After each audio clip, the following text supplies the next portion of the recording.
How's it going, folks? So, Jinx did a video on the alt-right. How's it going, dude? Pretty good video. Made a lot of good points. I think there are going to be certain things I disagree on. But I did want to make a video on this. And I know I got a lot of sun this weekend, so I'm peeling like gold member. I also might have to take a few phone calls, so I might have to shut the video recorder off here from time to time, so if you see the jumps in that. But basically, long story short, on the SJW left and the alt-right, as I see them as a symptom of a much larger problem.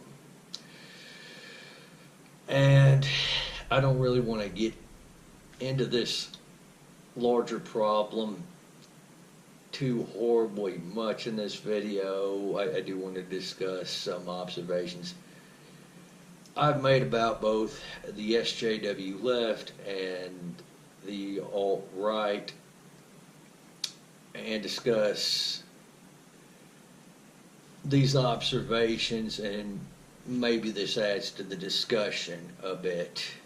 That came a little quicker than I thought, but on to the observations I wanted to show about that I've made about the SJWs and the alt-right. First observation, and you'll recognize this if you've taken any sort of developmental psychology course, or you go look online or something like that, but they use this thinking process called centration. Now, according to developmental psychology, you should be growing out of this type of thinking, by preschool, and if not that, kindergarten. Basically what centration is, by the way, is you focus on one aspect of the problem or one fact, and you paint that out of the entire narrative. It looks like both the SJWs and the alt-right are doing this. Alright, so I'm back. Where was I? One example of centration, you might say, from the SJWs is a gender pay gap. Basically what they'll do is they'll take the aggregate wages of both men and women and ignore all other factors that don't fit the narrative and say, well, men are paid more than women because of their sex. And then you'll have the alt-right. To give an example of that, we mentioned in the guy that Jinx brought up about, me talking about, we had a conversation about this guy, but this guy's examples for his little conspiracy about the Jewish taking over the world was he'd be using examples of Jewish people in power who did bad things, but ignore the people who were in power who weren't Jewish that also did bad things. So that's a case of centration right there.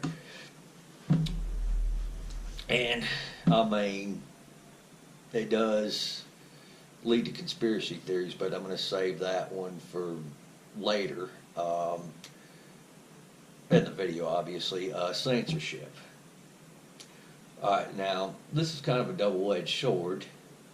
The people who are doing the censoring, obviously, they'll take out other views, and it makes it so, them and other people don't get to hear other views, and thus increase the potential of people becoming more radicalized towards their side, or more radical in favor of their side. If you don't get to hear opposing opinions, well, and you don't get to hear opposing arguments,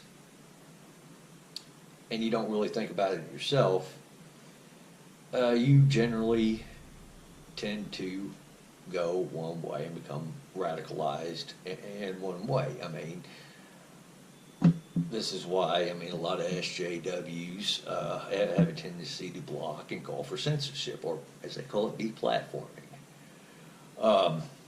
When it comes to the alt-right now, many of them, I think, claim to be opposed to censorship, but I think if the tables were turned, they'd be very much in favor of censorship if it was them the ones doing the censoring. But when they and other people get censored, they tend to cut off contact with the rest of the world and also find their own echo chamber. So those ideas don't get challenged and they radicalize themselves. Shoot, so then we get into conspiracy theories. Both the SJWs and the alt-right have them. The SJWs have this thing called patriarchy. That's one such conspiracy theory. With the alt-right, they have conspiracy theories like the one I just mentioned, probably more.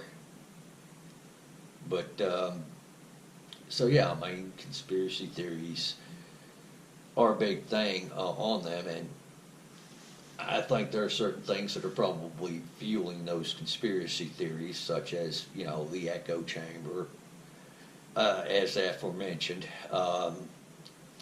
But more than that, I think that there are other aspects, you know, that do this. One example is the mainstream media and some of the dishonest reporting that comes from the mainstream media. Now, when you have somebody who's a conspiracy theorist, a lot of them don't have a whole lot of trust in the mainstream media, so when they see the mainstream media lying, it just reinforces this conspiracy theory in their head in many cases. But even furthermore, when the mainstream media is being dishonest, it can actually end up reinforcing somebody's either conspiracy theory or delusions or something like that. I do know one mainstream media organization here recently did just put out a report that said there were 11 million Americans that think like the alt-right. I think it was CNN, but I could be mistaken. Which, kind of funny, because in Jenks's video he mentioned Mr. Adolf Hitler saying that there were so many of them, you know, many more than people would think.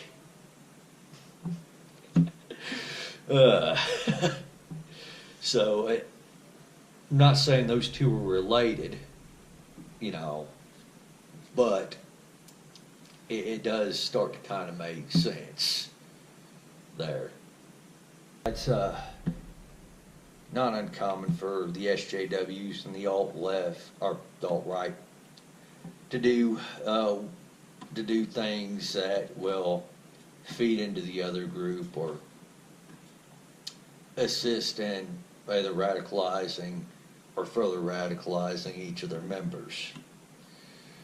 And, you know, knowing the video, Jenks, you brought up Alabama and their abortion bill. And actually, I did a video on this myself. I didn't upload it yet. One of the things I did not talk about in the video is, and I probably should have, but I didn't even think about it until I was having a conversation with another friend of mine who also keeps up with current events. But the fact of the matter is that we think this is kind of a tit for tat between the extreme pro-abortion and the extreme pro-life. You had the extreme pro-abortion side, like New York and Virginia, put through some pretty extreme bills, and you had the guys in Alabama that came back with their version of an extreme bill, and I think there was like another state or two that did the same. But yeah, I mean, the limit's like 6 weeks with a, without a medical exemption. They don't have an exemption for rape and incest. And I think in the video I did in response, I did point out that, hey, in the case of rape, you do need to go to the hospital right after you get raped. Incest, I really can't help you on that one other than to say, don't sleep with your blood relatives. And if you don't know whether or not they're your blood relative, but there might be a possibility, get to know the person first. It's just plain and simple as that. I know the bill sucks, but, it's signed into law now, and until they challenge it in the Supreme Court, you're either going outside Alabama to get an abortion, or you are stuck having to navigate that draconian law. So, I mean, this is why, both sides of it really need to be careful about going tit for tat. So, with that being said, I'm going to wrap this up here, though. I look forward to seeing more videos on the topic, Jinx, mate. You can take it easy. Have a good day out there. Same for everybody else. And by the way, let me know what you think in the comments. All right, y'all take it easy out there.